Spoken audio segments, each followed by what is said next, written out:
तौरान uncle investigate कर रहे हैं। उन्होंने बताया कि डीएनए तो मैच कर रहा है, मगर लेकिन तुम फिर भी इसके पीछे पड़ी हो। आखिर मतलब क्या इस बात का? जानती हो वो सबसे करीबी मैं जानती हूँ। उसने उन्हें सिर्फ मेरी परेशानी दूर करने के लिए भेजा था।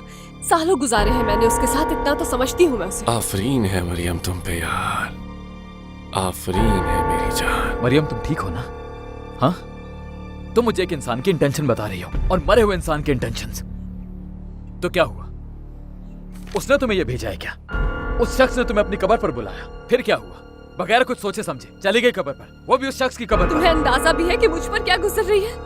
कितनी रातों से मैं सो नहीं पा रही हूँ, कितने अजीबो गरीब ख्वाब आते हैं मुझे। हल्की सी आहट होती है तो उठ जाती हूँ मैं। मुझे मालूम करना है कि इसके पीछे कौन है।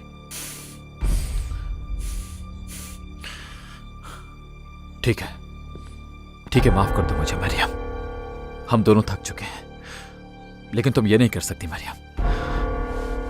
अगर तुम्हें कुछ हो जाता तो, अगर वाकई तुम्हें वहां कुछ हो जाता तो मैं क्या करता मरियम? मुझे लगा शायद तुम नहीं आओगे।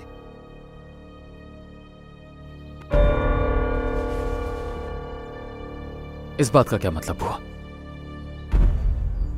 तो तुम्हें इस पे मुझसे ज्यादा यकीन है? हाँ, तुम खुद सोचो, आज तक जो कुछ भी हुआ उस शख्स ने कितनी हेल्प की है मेरी, कितनी चीजों पर से पर्दा हटाया है उस शख्स ने। लेकिन वो हम दोनों के बीच में एक दीवार खड़ी कर रहा नजर नहीं आ रहा क्या तुम्हें?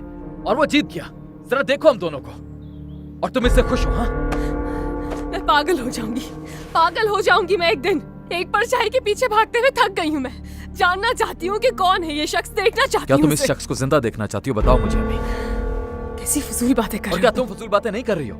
हाँ, जरा सोचो तो सही, इस इंसान ने तुम्हारे, हमारे और सबके साथ क्या कुछ किया है।